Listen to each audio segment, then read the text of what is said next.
Pardew, revered by West Ham fans for taking them to the Premiership and the Cup final, sacked after takeover turmoil, now back at the club where he once played for the man who's replaced him at Upton Park, Alan Curbishley, still respected here after 15 years in charge, now managing the club where he started his playing career. A terrific reception for both. On the pitch, so many connections too. Charlton's Matt Holland started his career at West Ham. Fit again, top scorer D.Bent was linked with a January move to the Hammers. And Alex Song's uncle Rigobert played for them. Pardew thinks Song could be the key. West Ham have 5 former Charlton players on their books, including Paul Konchesky, who spent 6 years here and plays his first game since New Year's Day. Bent is back after 7 weeks, Young after 9. He nearly joined West Ham in the summer. El Karkouri returns from suspension. Thomas from a hamstring injury. 7 of that team played under Curbishley. His plans were thrown into disarray yesterday. McCartney strained a hamstring, Konchesky comes in, Boamorte fell ill, Etherington keeps his place, and Benayoun hurt his knee. He passed a test here at lunchtime. They were already missing Neil, one of 6 defenders injured. Daly plays, Rio Coker suspended, Mullins comes in, with Tevez and Cole preferred to Zamora and Harewood. After so much careful planning over the years, Charlton Deputy Chairman Richard Murray knows so much depends on the next 90 minutes. Here's Mullins. And Etherington to Tevez, who's yet to score for West Ham United. And his arrival with the other Argentinian, Mascherano, helped undermine Alan Pardew's position, several people think. And this is Marcus Bent, and this is a good link-up between him and his namesake Darren. Marcus Bent. He's been stuck on 99 career goals since mid-November.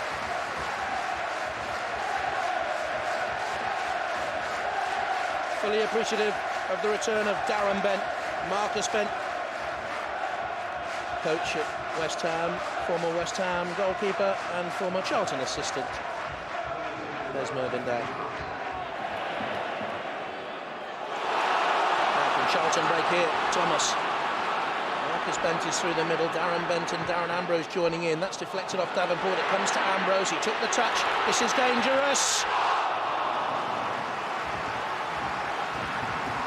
Charlton are the busier and brighter side so far.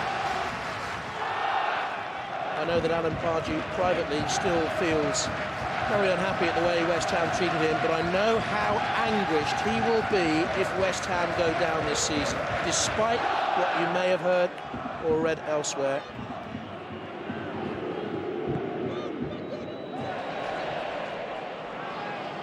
See, West Ham are beginning to put their game together. Tevez to Charlton Cole. Deflected away by Diawara to Konchesky. West Ham's best moment so far. He hasn't scored since the cup final. Brought it down well, cushioned chest trap. Wayward with the slashed low cross.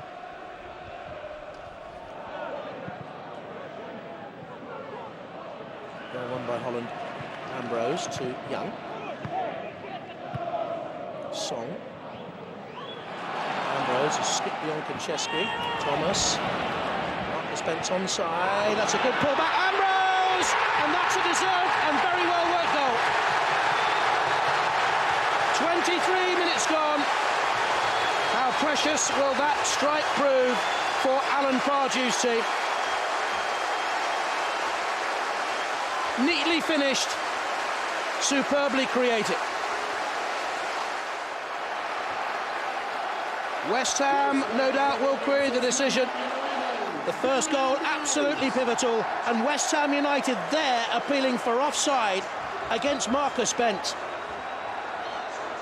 A cracking pullback, really intelligent play from Bent, and a smart finish by Ambrose. But was he offside in the build-up? Clearer picture here is the West Ham United defender in the middle playing him on. It's very tight, but I think that's offside. What a difficult decision to make for the assistant referee. It was so tight. Nothing has gone right for West Ham today or over the last few weeks. There's Kwasi. Benayoun. shot, touches it to Thomas. And Charlton again, quick on the break. There's D.Bent in support, head down, he's gone for it and scored! And West Ham United stood off and let him come and come and come and finish. Alan Pardew, 2-0 up against the club that decided to dispense with his services before Christmas. How sweet this will feel for him. Thomas has looked bright so far.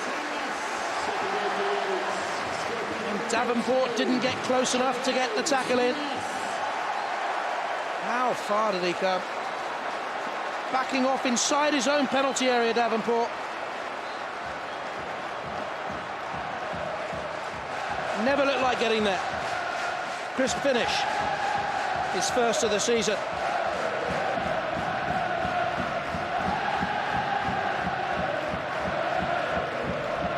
Here's Tevez. Kwasi. Oh, good effort. Carson saves. Tevez. West Ham's best moment so far.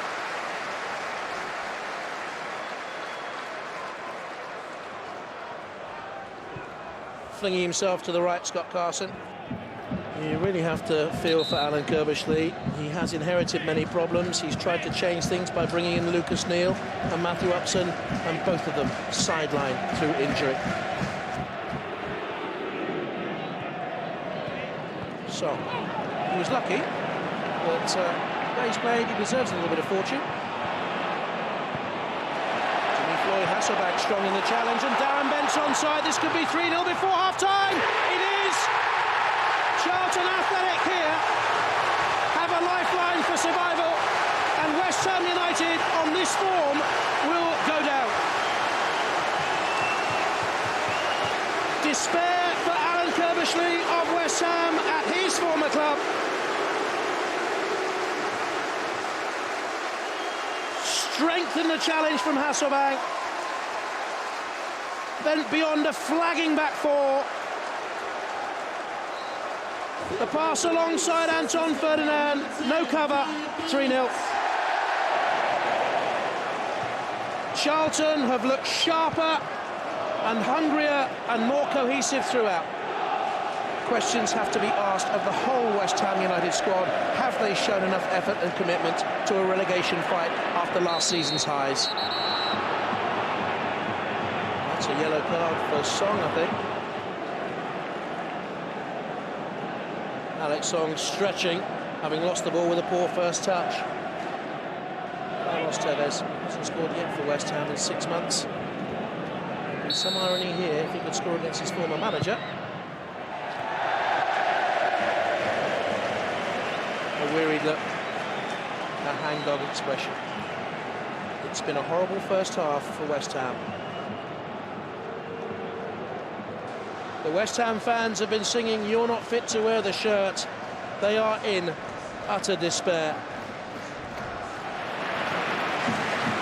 Davenport, who's had an unhappy afternoon.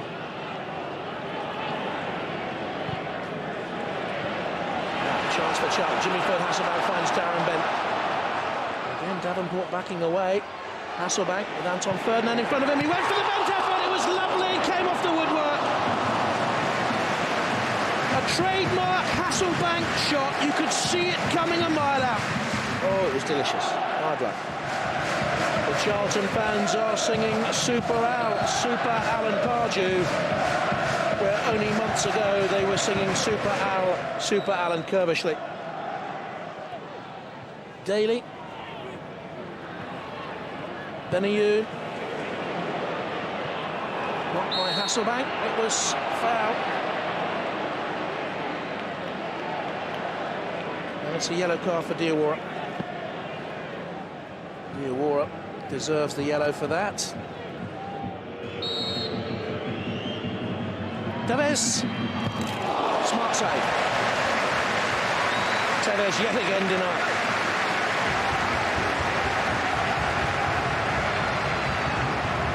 Not the first time he's threatened this season from a set piece. Carson stepping across, smart stop. If West Ham can score here, it will set up an interesting last 10 minutes or so. Daly. Ferdinand Kepa, Benayoun all in there.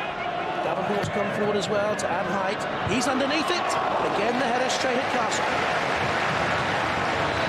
Charlton were a little bit sloppy in picking him up. The home side can now break. Ambrose to run at Konchesky. In towards Thomas. Oh, that is a beautiful goal. West Ham United had 5 defenders in their own penalty area and failed to stop it. 4-0 to Alan Pardew's Charlton.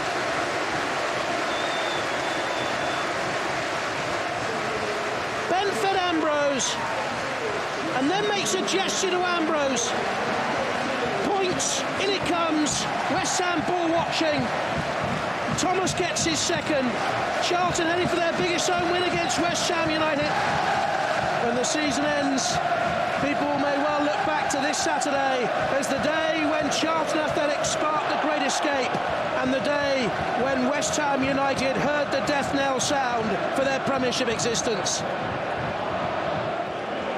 Alan Pardew, signed in 1991 by Alan Kirbishley as a Charlton player. They even played together on 2 occasions. Charlton failed to win either. They're the winners today. Sorrow for Alan Kirbishley on his return to his old stamping ground. Fervent, loyal support from the West Ham fans. Though in the first half their song was "You're not fit to wear the shirt." Thomas. Zhengzhi off the bar.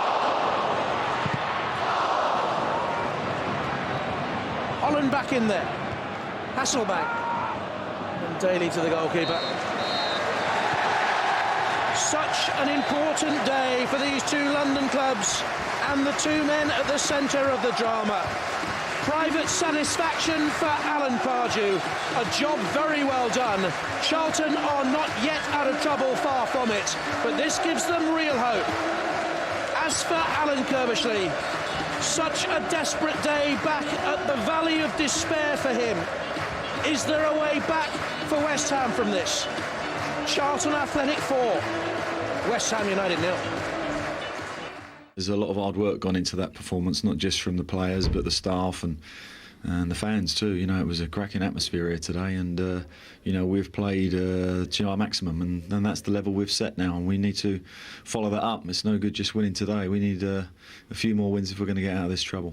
Obviously, we've got to apologise to our fans, and we seem to be in that position most games now, and I've not been able to change that. You know, 1 win from 11 is just not good enough. No matter what I throw up, it's just not good enough. What has Alan Pardew done in the last 4 or 5 weeks? He just brought motivation to the club and a belief that we can win games. I mean, we were getting battered at one stage, week in, week out, and it wasn't a nice place to be, but he's come in and installed belief. I've come out of Charlton at the end of last season, and as I said, clapped out the front door instead of being booted out the back. And I've looked from afar at managers under pressure, and now I realise what it's like, because I'm not enjoying it 1 minute. I've not enjoyed it at all. And the only way that's going to change is if we can get some results.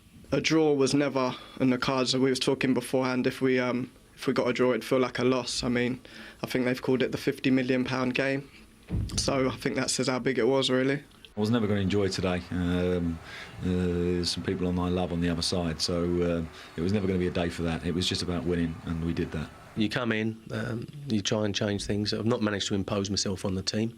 The people I've brought in haven't managed to impose themselves on the team because they can't stay fit. And, you know, it's been a very difficult time. But, you know, we're on the receiving end of it at the moment, and we just don't look as if we're going to get out of it. Very defeatist, Alan Kirbishley there. I mean, it's been a spectacular demise for West Ham. That FA Cup final not long ago, doing well in the league, and now they've just collapsed. I can see why he's being defeatist. In all honesty, it was embarrassing. I think the players have got to look at themselves, the West Ham players. You can forgive bad play, you can forgive lack of organisation, you can forgive lack of belief, but you cannot forgive lack of fight. And in the first half, it was billed as 2 teams fighting for their lives. Well, there was only 1 team that went out to play and fight for their lives, and that was Charlton. And West Ham, the basics, the fundamentals, just weren't there in the first half. Really poor. Oh, as I say, it was embarrassing, especially for the West Ham supporters to go and watch this. I mean, the 3 goals, Ambrose picks up here. He eventually scores a goal. plays it inside. Now look, 3 players there. They should be bursting their gut to get back in that zone, but no, they just stroll back, ball cut across Ambrose in. The second one, you know, it's far too easy. The second one, Thomas picks it up here. Now we've circled Davenport. He's got to come across. Where he picks it up and where he eventually shoots, without a challenge, without a tackle, again, it's just abysmal. But the third goal is the worst, right? They lose possession there, lose it again. Lose it again, lose it again, lose it again. One ball, played into D.Bent, and it's in the back of the net. Now, tell me there's something fundamental. And here we have Davenport and Bent circled there, arm up, try to play offside. I mean, it's like one of them. You don't want to look at it. No, it's that bad. There's been a statement from West Ham at the end of the game, a vote of confidence, if you like, for Alan Kirbishley, but he's got a lot to do. Can you see they've got any hope of staying at West Ham? No, not performance. No. They should never have sacked Pardew. Yeah. No, well, no, they shouldn't have done. No. By contrast, Pardew's turned things around at Charlton, done magnificent job, brought a few people in, got them going. Given them some belief. I think D.Bent said they're giving them motivation, organisation, and giving them belief. And they look like they've got a few scrappers, which on today's evidence look like West Ham have got one. Yes, they've been a little bit unlucky with some of the players he brought in and be injured. Take away the Manchester United result for West Ham, the win, 2 points out of a possible 30. You're only going one way.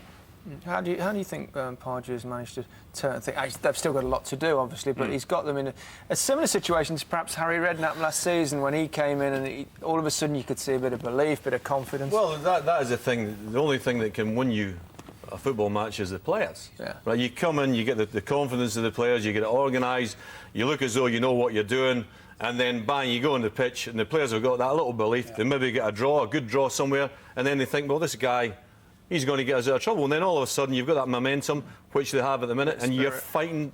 As soon as you go on the pitch, you're fighting. And the best player was back today as well. But the other thing as well is 2 out of the next 3 games, I think, away at Watford, home to Wigan.